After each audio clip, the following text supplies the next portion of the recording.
할렐루야. 하나님의 은혜가 이 시간 우리들 모두에게 임하기를 주의 이름으로 축원합니다. 말씀의 제목 한번 따라 하실까요? 예수님의 십자가는 우리 삶의 원리입니다. 믿음 되길 바랍니다. 교회력이 있죠. 교회 달력이죠. 말하자면 교회력에는 오늘이 종료주일이고 이번 주간이 고난주간입니다.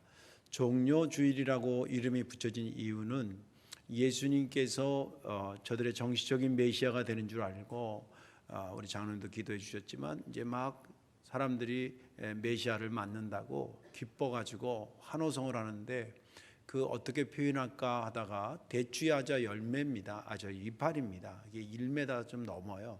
그걸 다 끊어와가지고 막 오는 길에 이렇게 흔들면서 종려나무를 하는데 그 종려나무 가지를 이렇게 흔들었다 그래서 종려주일이라 그러고요. 그리고 이제 주님께서 예루살렘에 들어오셔서 이제 성전 정화 작업도 하시고 또 말씀도 증거하시고 뭐 이러시다가 목요일 날 저녁에, 이번 주로 말하자면 목요일 날 저녁에 제자들과 마지막 유월절 만찬을 하지요. 그 자리에서 제자들의 발을 일일이 다 씻어 주시고 그리고 떡을 떼서 먹어라 내 살이다, 마셔라 내 피다 그러면서 그들에게 성찬식을 거행하시고 그날 밤 목요일 날 밤에 거기서 얼마 떨어지지 않는 예루살렘 동편에 있는 언덕이 이제 겟세마네 동산인데 그쪽으로 옮겨와서 제자들과 함께 기도하다가 유대 병사들에 의해서 체포됩니다. 그 과정에 몸싸움이 좀 있긴 있었습니다만은 결국은 제자들이 다 도망가고 예수님만 홀로 체포가 되지요. 그래서 밤새 신문을 당하고 그리고 금요일 날 이제 십자가에 달려 돌아가시고 주일날 부활하는 그 한 주간이 고난 주간인 것입니다. 이것의 핵심은 종료주일이든 고난주간의 핵심은 예수님의 십자가입니다. 이게 주제입니다. 그래서 우리가 사순절 동안에도 그렇고 사실 어떻게 보면 일생 신앙생활 하면서 주님의 십자가를 늘 묵상하면서 살면 그 신앙이 참 멋있어지고 성숙한 믿음이 되는데 아무튼 집중적으로 더 훈련하고 묵상하는 기간이 이 기간인 것입니다. 주님이 십자가는 주님이 지신 십자가가 있고 또 우리가 받아들여야 될 십자가가 있습니다. 그것은 제 말이 아니라 주님께서 너희들 나를 따라오려면 너희의 십자가를 지고 나를 따라오고 말씀하신 데서 시작된 것인데 주님의 십자가가 있고 그것을 바라보는 우리들의 십자가는 크게는 세 가지인데 하나는 바라보는 십자가입니다. 그 십자가를 묵상하면서 나를 위해서 저분이 저기서 고난받아서 죽으셨지 그 은혜로 내가 산 거지를 늘 묵상하는 겁니다. 두 번째는 내 등에 짊어지는 십자가입니다. 주님께서 죽으시면서 땅끝까지 이르러 내 증인이 되라고 하신 큰 사명을 줬잖아요. 교회적으로도 줬고 개인적으로도 다 주셨는데 여러분 다 사명자들입니다. 그래서 내가 감당해야 될 십자가의 무게가 다 사람마다 조금씩 다를 수 있지만 십자가가 없는 교인은 없습니다. 그 십자가를 내가 등에 져야 될 십자가가 두 번째로 있는 것이고 세 번째 십자가는 삶의 원리로서의 십자가가 있습니다. 그래서 우리가 살아가는 동안에 사람이 철학적으로는 자기 가치관이 있어야 되고요. 자기 주관이 있어야 되고 자기 철학이 있어야 되고 그런 것처럼 인생관이 있어야 되는 것처럼 하나님의 백성들은 삶의 원리가 있어야 되는데 그 원리가 십자가라는 겁니다. 이 십자가는 셋 다 사실 어렵고 힘든 것입니다. 그런데 오늘 그 중에서 세 번째인 생활의 원리로서의 십자가에 대한 말씀을 잠깐 나누고자 합니다. 이것은 쉬운 것 같은데 아차하는 순간에 놓칠 수 있기 때문에 이거 진짜 어려운 것입니다. 예를 들어볼게요. 간증은 아니고 예를 하나 들을게요. 저희 애들이 큰 애랑 둘째 애가 이제 어린이집 다닐 때 정도 됐는데 정확히 큰 놈인지 작은 놈인지 기억이 안 납니다. 어느 날 어린이집 갔다 왔는데 그 어린이집 애가 여기 얼굴 볼때기를 확 긁혔어요. 손톱으로. 나도 딱 보니까 성질이 팍 나더라고. 근데 또 하필 그때 저희 장모님이 저희 집에 잠깐 와 계셨어요. 이분은 자식이라면 까무라칠 정도로 위하는 분이거든요. 근데 손주가 왔는데 할때가닥 해가지고 온 거예요. 권사님이십니다. 신앙이 굉장히 좋으신 분이에요. 진짜 베풀기를 잘하시고, 제가 볼 때 우리 교회 그런 권사님만 있으면 진짜 우리 교회 진짜 좋겠다라고 생각 들 정도로 그런 권사님이에요. 근데 그 권사님이 그래도 자기 손주가 확 흑혀가지고 오니까 여기서 이게 확 올라왔나 봐요. 그러니까 걔한테 대고 하는 말이, 야, 다음번에 너 어린이집 갔을 때 또 그러면 얼굴을 확 뜯어놔 그냥. 근데 옆에서 그걸 들었어. 그래서 내가 농담 반 진담 해서, 아유 어머니 권사님이라며요. 아니 권사님이 그래도 확 뜯어놓으라 그러면 돼요. 아니면 막으라든지 선생님한테 가라든지 얘기해. 당신도 해놓고 나서 보니까 조금 거시겠나 봐. 근데 막 웃으시더라고요. 그렇게 삶의 원리로 십자가를 붙잡고 사는 것이 쉬운 듯하지만 아차하는 순간에 놓칠 수 있기 때문에 어려운 것입니다. 오늘 그 문제를 오늘 말씀을 통해서 나누면서 이 고난주간을 시작하고자 합니다. 예수님의 십자가는 우리의 삶의 싫든 좋든 삶의 원리와 기준이 됨을 믿으시기 바랍니다.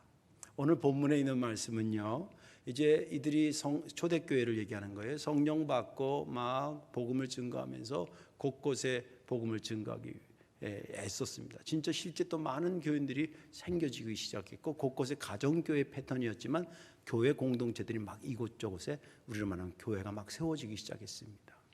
그 전에는 신학적으로 얘기하면 전도학, 성령론만 강조됐습니다. 왜? 성령 받고 복음 증거하면 되는데. 그런데 교인들이 늘어나고 교회가 생기면서 새로운 도전이 생긴 겁니다.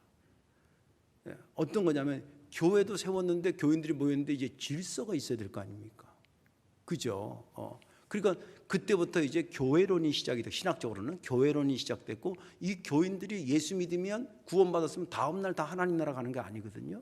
어떤 분은 10년을 살기도 하고 20년 살기도 하고, 그들을 돌봐주는 목회하기 도전으로 되어지게 있었습니다. 그래서 사도들이 성령 받고 복음 증거하라고만 했던 그 사도들이 이 현상들이 이제 점점 부흥되니까 이것도 여기에 대한 일들을 해야 되겠구나라고 하면서 일이 더 과중되고 많아지기 시작했습니다. 예를 들자면 우리 교도 한 400~500명 모이는데 400~500명 때에 제가 할 일과 또 한 1000명이 됐다. 그러면 1000명 됐을 때 새로 내가 돌봐야 될 일들이 생길 겁니다. 또 부서는 부서대로 거기에 걸맞는 그런 것들이 준비되어야 되는, 마치 그런 것처럼 그런 일이 벌어지기 시작했습니다. 그런데 그 중에서 오늘 본문은 개인의 신앙이 이제 예수 믿고 주님 나라 갈 때까지 30년 살기도 하고 20년 살고 있는데 이 삶을 어떻게 사느냐라고 하는 것에 대한 문제를 다루고 있습니다. 한번 구원받았으니까 막 살아도 되는 거예요? 이게 구원파가 그 짓 하는 거예요. 너 구원받았으면 여태까지 지은 죄도 용서받고 앞으로 지을 죄도 다 용서받는다. 그러니까 아무렇게나 살아도 된다 라는 말을 직설적으로는 하지만 비스무리하게 얘기합니다. 틀린 겁니다. 바울이 날마다 자기를 쳐서 복종시켰다라고, 이 구원 안 받았을 때 하는 행동이 아니었어요. 구원받은 이후에도 그걸 긴장이라는데, 이미 이루어졌으나 아직 이루어지지 않은 그런 갭 속에 내가 살고 있기 때문에 날마다 나를 쳐서 복종해서 그 주님의 나라를 늘 사모하지 않으면 나도 어느 사이에 도태되거나 자빠지고 넘어질 수가 있는 거예요. 마귀가 노리는 것은 그런 거거든요. 그러니까 이들에게 성령 하나님께서 베드로를 통해, 베드로가 사도 아닙니까? 베드로를 통해서 이 구원의 확신을 가진 자들이 실제 생활을 하는데 어떻게 살아가야 되는지에 대해서 얘기해 준 말씀이 본문의 말씀입니다. 여기 이제 이렇게 기록이 되어 있습니다. 사환들이여 내 말을 잘 들으시오. 근데 이제 점잖게 사환이라는데 이게 지금 우리로부터 2000년 전에 기록된 말씀인데, 그 당시 원어로 보면 종들이여 이렇게 돼 있어요. 종들.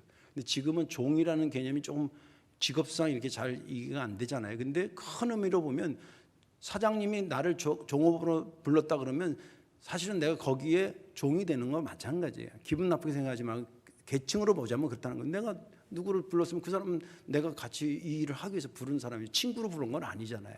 상하관계가 분명하죠. 사환들이요, 당신이 가서 일하는 집에 주인이 선하고 너그럽은 분이라 그래도 두려운 마음으로 복종을 하고, 까닭스러운 까닭스러운 사람이라 할지라도 두려운 마음 가지고 복종하세요. 오늘 설교는요, 내용은 간단한데, 내용은 어렵지 않은데 삶으로 가져오는데 굉장히 묵직한 말이에요. 지금 오늘 이 부분에서 지금 회사 다니는 교인들은 조금 각도가 틀어질 수 있어요. 그거 틀으면 안 돼요. 나 그 사장 생각만 해도 지금도 열받는데 목사님이 또 거기에 순종하라. 진짜 이러지 말아요. 그래서 어렵다는 거예요. 이거 지금 말씀대로 들어야 내가 못하더라도 복이 될 줄로 믿습니다.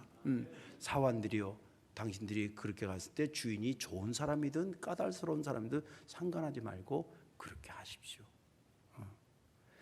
당신이 고난받고 그럴 때에 이거 다 아는 거예요. 솔직히 누구 밑에 가서 일하는 게 왜 뭐가 좋겠어요. 그 힘들고 어려울 때에 하나님을 생각하고 잘 참으면 그게 아름다운 것이요. 만약에 당신이 잘못해가지고 혼나거나 징계받으면 칭찬거리가 없지만 선을 행하면서 그것 때문에 고난을 받게 되는 거라면 그거 진짜 하나님 앞에 아름다운 것입니다. 힘들지만 이 일은 누가 해도 해야 되기 때문에 그것을 하라고 여러분들을 먼저 부르신 겁니다.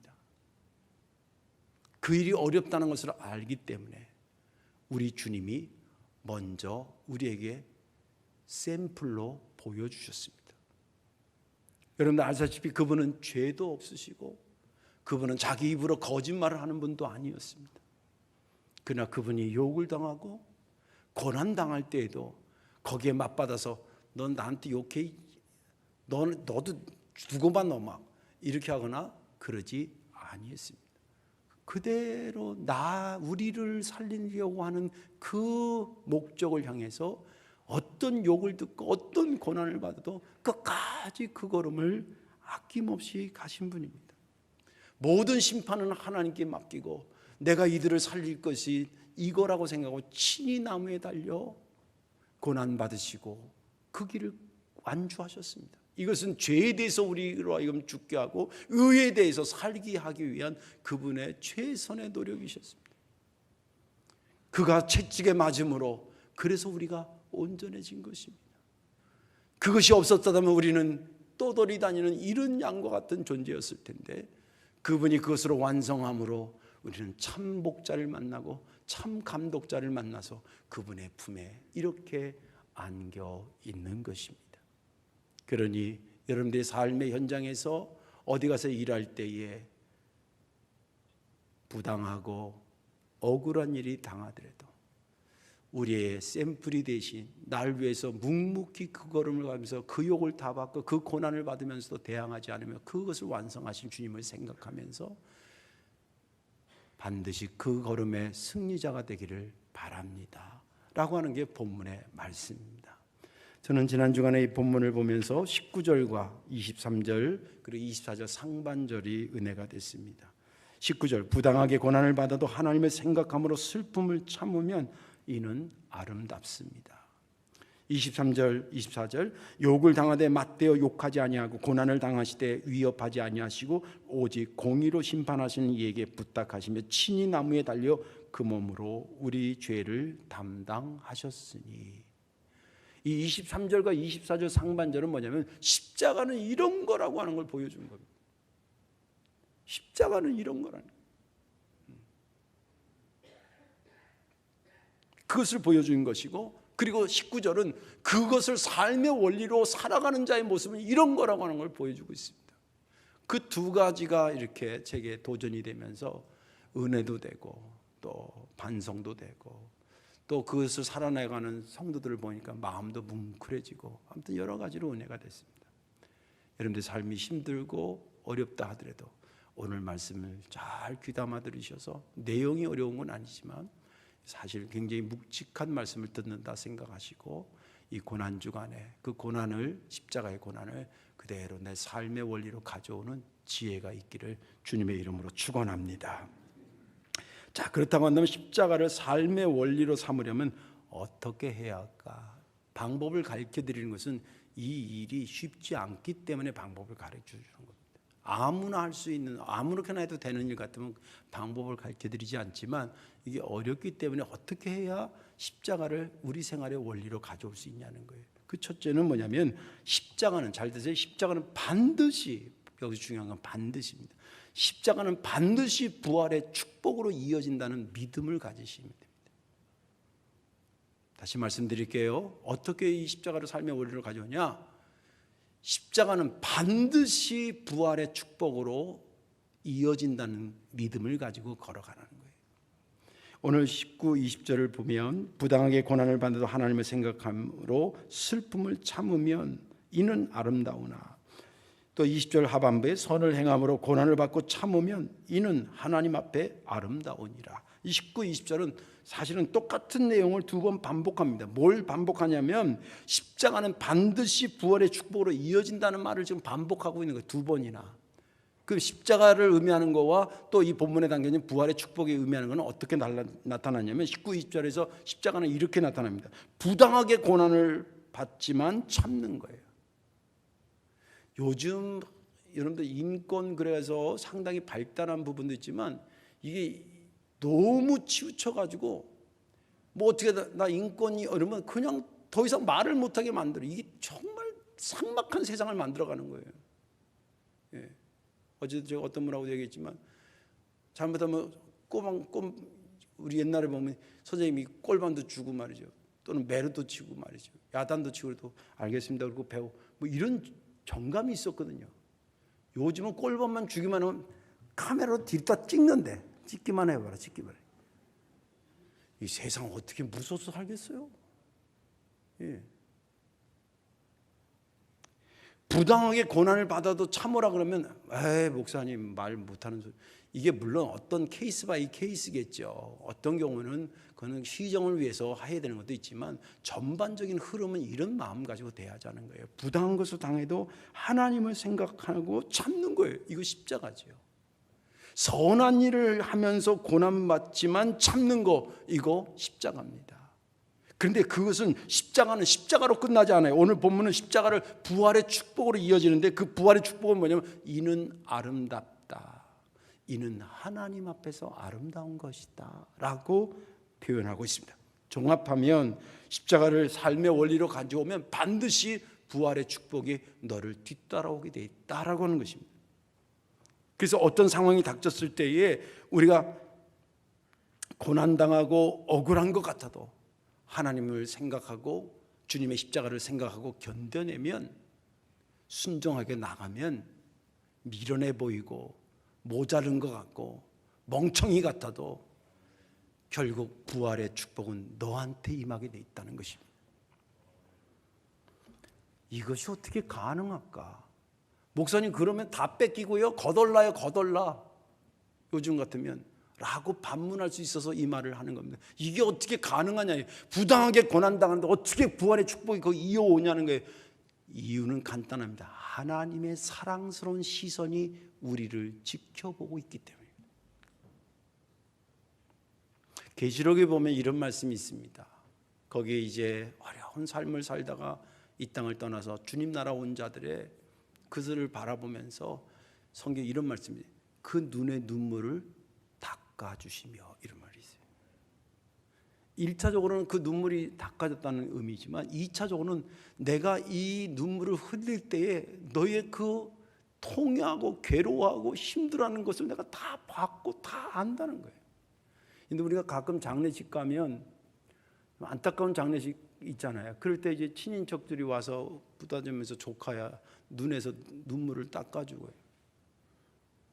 물론 아무나 닦아줄 수도 있지만 그 이모나 친척이 이렇게 고모나 아이의 눈을 닦아줄 때에 괜히 닦아주는 게 아니에요. 나는 네 눈물의 의미를 알고 있어, 그 뜻이에요. 요한계시록에 왜 뜬금없이 그들의 눈에서 눈물을 닦아준다고 얘기했겠어요? 이 땅에서 십자가를 삶의 원리로 사는데 그 눈물 나는 삶이라는 것을 주님도 다 아시는 거예요. 그래서 그 눈에서 눈물을 닦아주신다는 거예요. 내가 다 봤다는 거예요. 주님은 다 아시고 그것에 대해서 그 심정을 이해하시면요, 반드시 가만히 있는 분이 아니에요. 아까도 말했지. 자기 혈육부지가 와서 다치니까 할머니가 막 분해가지고 막 이런 것이 움직이 반응이 나타나는데, 나를 당신의 형상으로 만드시고 당신의 아들의 십자가로 나를 피 흘려 구원시킨 하나님의 백성이 난데, 내가 어떻게 눈물을 흘리고 정말 삶을 살려고 애를 쓰고 바둥바둥하는 거 하나님 보고 그렇게 살고 있구나 이렇게 뻘떡뻘떡 보고만 있는 분이 아니라니까요.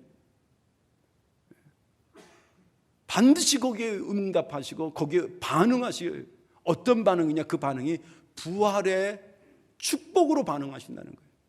지금은 네가 지는 것 같아도, 반드시 네가 십자가 져서 죽는 것 같아도 반드시 너에게는 생명의 역사로 임하게 될 것이다. 성경에 보면 예수님이 제자들과 이제 하고 부자에 대한 이야기를 하다가, 부자가 웬 바늘구멍에 들어 낙타가 바늘 들어가는 게 어렵고 그 얘기 있잖아요. 그 얘기 하시다가 그 얘기를 들으니까 제자 중에 베드로가 이런 얘기입니다. 주님, 저희들은 그러면 다 버리고 주님을 따랐는데, 다 버리고 주님을 따랐다는 삶에 대해서는 자기는 십자가 졌다는 거 아니에요. 실제 배를 버리고 그물을 버리고 식구들을 버렸다는 게 무슨 나쁜 의미가 아니지만, 그 포기하고 십자가 지고 주님을 따랐다는 거 아니에요. 이러고 주님을 따랐는데 우리는 그럼 어떻게 되는 겁니까? 이렇게 물어봐요, 예수님한테. 그 예수님께서 마가복음 10장에 이렇게 얘기를 합니다. 현세에 있어 집과 형제와 자매와 어머니와 자식과 전토를 100배나 받고, 네가 나를 따르기 위해서 십자가 지면서 전토도 버리고 어머니도 외면하고 자매도 버리고 너희 집도 버리고 이랬던 거 100배나 받되 박해를 겸하여 받고 내세 영생을 받지 못할 자가 없느니라. 네가 나를 따르기 위해서 십자가 지면서 다 죽였던 것 100배나 받게 하고, 그리고 영생을 얻게 할 것이다. 이게 뭐예요? 십자가 진 자에게 부활의 축복이 너를 뒤따르게 된다, 그 뜻 아니겠습니까? 실제 베드로는 이것을 들었을 당시에 내가 어떻게 100배를 받는 거라는 거지? 라고 퀘스천을 붙였을지 모릅니다. 그리고 세월이 흘렀습니다. 2000년 세월이 흘렀습니다. 외국 사람하고 조금만 이렇게 대화하거나 그런 만남이 있는 사람은 흔히 아는 것 중에, 외국 사람 이름 중에요, 피터라는 이름이 많아요. 베드로는 유대식 발음이고 영어식 발음은 피터예요. 피터라는 이름이 굉장히 많아요. 그 아버지가 애 이름을 무슨 개 이름 짓듯이 지었겠어요? 그래도 너 이 다음에 이런 분 같이 닮아라. 그리고 지었는데 이 피터라는 이름을 아버지들이, 어머니들이 생각하면서 참 좋으신 분이야, 믿음도 좋으시고 정말 우직하신 분이야, 이런 분은 닮아야 돼. 그리고 자기 자식의 이름을 피터라고 짓는 거예요. 그런데 베드로가 그러면 그렇게 된 베드로가 100배나 받는 거 아니에요? 100배가 뭐예요? 1000배, 10,000배지. 만약에 제가 최영석인데 우리 목사님 너무 좋아가지고 아들을 딱 낳았어. 이름을 영석이라 지은 거야. 또 어떤 집은 개를 사가지고 이름을 영석이라 지었어요. 이 집 개도 이름이 영석이고 저 집 개도 영석이라고 생각해요. 그런데 이 집에도 영석이라고 짓고 저 집도 나도 그러고 싶어. 우리는 그런 문화는 물론 아니지만, 내 이름으로 그 사람을 닮아가고 얼마나 닮아가고 싶은지 세상에 부르는 이름도 그렇게 지어졌다 그러면 베드로가 100배 이상 받은 거 아닙니까? 보세요. 주를 위해서 모든 것을 죽였는데 그의 삶에 펼쳐지는 것은 부활의 축복이 계속 끊임없이, 앞으로도 베드로라는 이름은 계속 생겨질 것입니다. 십자가를 삶의 원리로 가지고 사는 것이 정말 억울하고도 부당한 일인 것은 맞습니다. 그러나 절대 낙심하지 마십시오. 십자가는 반드시 부활의 축복을 가져오도록 되어 있습니다. 어떻게 보면 십자가라는 말은 동전의 앞뒷면인 것 같아요. 십자가와 부활은, 부활 없는 십자가 없고 십자가 없는 부활은 없는 거예요. 그래서 내가 십자가를 삶의 원리로 가져오면 내 삶에 반드시 부활의 축복이 동시에 오게 되어 있습니다. 다만 시간의 차이가 있을 뿐입니다. 그런 자들 되시기를 주님의 이름으로 축원합니다. 마지막으로 십자가를 삶의 원리로 살면 어떻게 되냐면, 본을 보여주신 예수님만 따르면 됩니다. 본을 보여주신 예수님만 길을 모를 때 가면 길 아는 분만 따라가면 돼요. 21절, 이를 위하여 너희가 부르심을 받았으니 그리스도도 너희를 위하여 고난을 받으사 너희에게 복을 끼쳐 그 자취를 따라오게 하려 하였느니라. 21절을 가만히 묵상하면 예수님이 고난 받으시면서 그들과 함께 화내고 역정내고 싸우고 그런 게 아니라 꾹 참고 그 길을 갔다는 거예요. 이유는 첫째는 구원을 완성하기 위해서고, 두 번째 이유는 뭐냐면 십자가를 삶의 원리로 가져와서 살려고 하는 사람들에게 이게 어렵거든요. 그래서 당신 몸 스스로를, 당신 몸을 시청각 교제로 내가 내놔야 되겠다라고 생각했던 거예요. 시청각 교제 여러분들 아시죠? 어떤 걸 원리를 쉽게 알려주기 위해서, 이게 어려우니까 그냥 말하면 잘 못 알아들으니까 어떤 교재를 가지고 보여주면서 아이들의 이해를 도울 때 쓰는 게 시청각 교재예요. 주님은 당신의 몸을 십자가에 달려 죽으면서 그것을 시청각 교재로 삼으시고 보여줬다는 거예요. 본을 보였다라고 하는 것은 그런 거잖아요. 사실 이 십자가처럼 선명하고 확실한 시청각 교재가 없어요. 놀라운 것입니다. 주님께서 그렇게 보여준 것은 두 가지 의미예요. 반드시 십자가를 삶의 원리로 가져와야 된다. 두 번째는 그것이 어렵다. 그러나 어렵다. 그래도 내가 이렇게 보여주니까, 내가 보여준 것을 따라서 잘 오면 힘들더라도 올 수 있어. 그 말씀 아니겠습니까? 사실 오늘 본문의 18절에 보면 남의 집에서 일하는 사람들에게 당부하기를 주인이 너그럽든 까다롭든 상관하지 말고 그에게 복종하라, 이 말이 어찌 쉽겠어요. 좋은 사장님한테 제가 잘 따라가는 건 쉽지만 까다로운 사람한테 따라하기가 이게 어떻게 쉽겠어요. 자존심도 상하고 그러지 않겠어요. 어떨 때는 막 혼자 너무 화가 나서 막 벽을 보고 한참 울었다는 사람도 내가 들어봤어요. 이해가 되지요. 이해가 되죠. 얼마나 힘들겠어요. 그런데도 그냥 목사님이 참고 하라니까 내가 했어요. 그래서 그 감정 치수를 한번 상상해 보니까 마이너스 1000 정도 될 것 같아요. 그렇지, 얼마나 힘들었겠어. 그 마이너스 1000이라고 생각해 봅시다. 그러면 이 1000을 극복하라고 예수님이 샘플로 보여줘야 되는데, 이 예수님이 십자가 지면서 당한 그 고난은 과연 마이너스 1000인데 여긴 점수가, 감정지수가 몇 나오는가 한번 체크해 보십시오. 예수님의 전 삶을 얘기하는 게 아니라 십자가와 관련된 이야기만 드릴게요. 첫째, 예수님은 자기가 3년 동안 키웠던 제자한테 배신당했습니다. 뭐 옆집 아저씨나 모르는 사람이 고발해가지고 걸린 게 아니라 3년 동안 같이 밥 먹고 같이 말씀을 나누고 기적을 보여줬던 그 제자한테 배신당합니다. 그것도 뭐 30만 양이라는 은 30만 양 이렇게 어마어마한 돈에 했다 그러면 팔려가면서도 조금 기분이 괜찮을 것 같은데, 달랑 은 30냥에 팔았어요. 이게 한국 돈으로 환산하면 얼마냐면 300만 원 정도예요. 누가 나를 30억에 팔아먹었다 그러면 좀 그런데, 30만 원에 300만 원에 날 팔았다 그러면 내가 300만 원밖에 안 돼요? 그때는 아니라고 막 고개를 막 저어줘야 돼요. 아이, 목사님이 어떻게 300만 원짜리겠어요? 보세요. 자기가 데리고 있던 제자한테 배신당했어요. 팔릴 때 그것도 어마어마한 돈이 아니라 은 30냥에 팔렸어요. 겟세마네 동산에서 체포될 때 이렇든 저렇든 몸싸움은 좀 있었지만 결국 제자들은 다 도망가고 예수님 홀로 남았어요. 그리고 끌려가서 밤새 모욕 아닌 모욕을 당합니다. 어떤 모욕이냐면, 인간을 만드신 하나님이신 예수 그리스도가 당신이 만든 인간한테 모욕을 당하는 거예요. 이것처럼 모욕감이 없습니다. 제가 여러 번 얘기했지만 이렇든 저렇든 어머니 아버지가 자기 자식 키우려고 이렇게 저렇게 했는데 어느 정도 큰 다음에 머리털 좀 나고 큰 다음에 한다는 말이, 엄마가 나한테 해준 게 뭐 있어? 이런 것들은 아주 입을 다 해야 돼요. 그냥 지 승이 안 탔다고, 지 기준에 안 맞다고 엄마 아빠 한 게, 자기를 낳아준 엄마인데, 세상에 부모가 자식한테 뭐라 그래도 자식이 기분 나쁜 판인데 거꾸로 자기를 낳아서 키운 자식이 부모를 향해서 삿대질해. 주님의 모욕은 단순히 인간 대 인간의 모욕이 아니었지 않습니까? 인간을 만드신, 당신의 형상으로 만드신 인간한테 당하는 모욕이요. 그 모욕은 잠깐 있고 끝나지 않았습니다. 밤새 이어졌고, 심지어는 침뱉음을 당하고 막대기로 머리를 툭 치면서 비아냥까지 걸었습니다.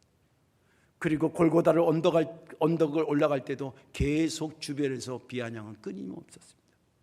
십자가에 달려 죽을 때에도, 물론 일부 몇몇 그를 따르던, 내가 볼 때는 대여섯 명의 그 사람들을 울었지만 대부분 군중들은 막 손가락질하고 막 이랬습니다. 그 가운데 예수님이 죽었습니다. 그러면서도 거기서도 7마디의 말씀을 하는데, 7마디의 말씀을 핵심적인 거 쭉 뭐 이렇게 다 추론해요. 핵심적인 것은 축복의 말씀이지 저주의 말씀은 한마디도 없었습니다. 심지어는 이런 기도를 하는 거 기억하시죠? 아버지여, 저들은 저들이 하는 짓을 알지 못합니다. 저들을 불쌍히 여겨 주옵소서. 더 예수님이 답답한 것은 자기를 그렇게 기도하는 예수님을 보면서도 그것을 깨닫지 못하는 사람들이 주변에 있으니, 이거 참 괴로운 것입니다. 자, 이제 십자가와 관련된 예수님의 사건을 들었습니다. 감정지수를 한번 체크해 보겠습니다. 아까는 그 사람들이 마이너스 1000이었는데 이렇게 당한 예수님은 마이너스 얼마일까요? 10,000? 10만? 제가 어제 설교 주면서 묵상하니까 마이너스 무한대. 숫자로 나타낼 수가 없어요.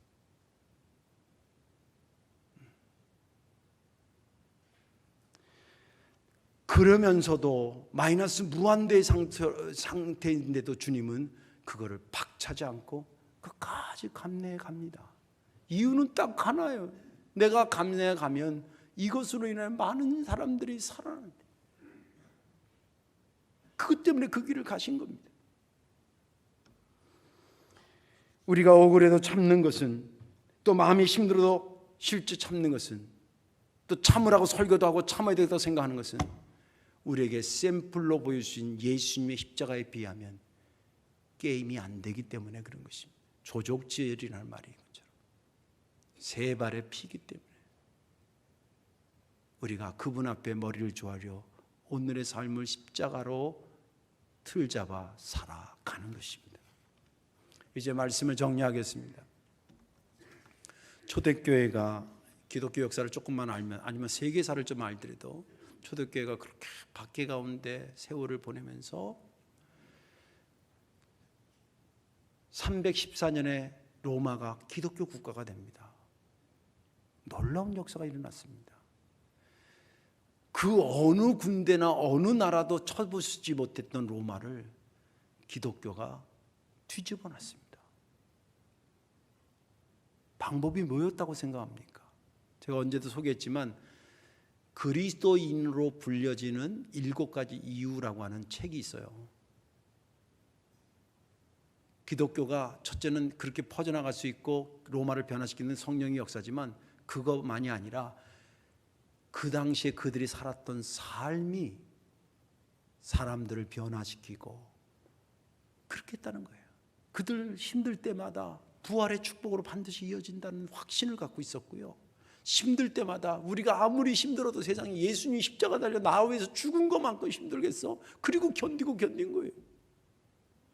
그래서 예수님처럼 어려운 사람 손잡아주고 지친 사람 위로해주고 못 먹는 사람 나눠 같이 먹이고, 그 기사에 보면 당시에도 전염병들이 가끔 있어서 지금보다 훨씬 열악한 의학 수준이니까, 그러면 그 시신이 죽으면 형제 집안 식구들이라도 그 시신이 감염돼서 죽으면 장례를 안 치러줬다는 거 아니에요. 그러면 기독교인들이 그것을 치러주고 그런 기사들도 많아요. 그럼 내 아들 내가 장례 못 치렀는데 어느 사람들이 영고돔산에 와서 했는데 알고 보니까 성덕교 교인이야. 그러면 제정신 어머니 같으면 성덕교회 생각하겠어요, 안 하겠어요? 그렇게 한 번, 두 번 하면서 로마까지 변화되는 것입니다. 십자가를 삶의 원리로 가져오는 것은 생각까지 쉽지 않습니다. 그러나 힘쓰십시오. 그게 주님의 고난에 조금이라도 우리가 동참하는 방법이기도 하고, 또 그렇게 할 때에 실제 부활의 축복이 내게 임하는 것입니다. 제가 이렇게 강력하게 여러분들에게 설교하는 것은 말씀이기 때문에도 하지만 저도 30몇 년 살아오면서 이 원리로 살았고 이 원리로 부활의 축복을 많이 받았고 앞으로도 받을 것 같은 예상되는 것들이 많이 있기 때문에 여러분들에게 말씀드립니다. 아무쪼록 십자가는 부활의 축복으로 이어진다는 것과 그 일을 위해서 예수님이 샘플이 되어졌다라고 하는 것을 잘 가슴에 담으셔서 여러분들 고난스럽더라도 삶의 원리로 십자가를 가져오셔서 여러분들 삶의 풍성한 열매가 많아지시기를 주님의 이름으로 축원합니다. 기도하겠습니다. 예수님 고맙습니다. 감사합니다. 묵직한 말씀을 나누었으나 곰곰이 생각하니 진리요 우리에게 축복의 말씀인 줄 믿습니다. 가슴에 새기고 삶의 원리로 삼아가는 말씀이 되게 하여 주옵소서. 예수님의 이름으로 축복하며 기도하옵나이다. 아멘.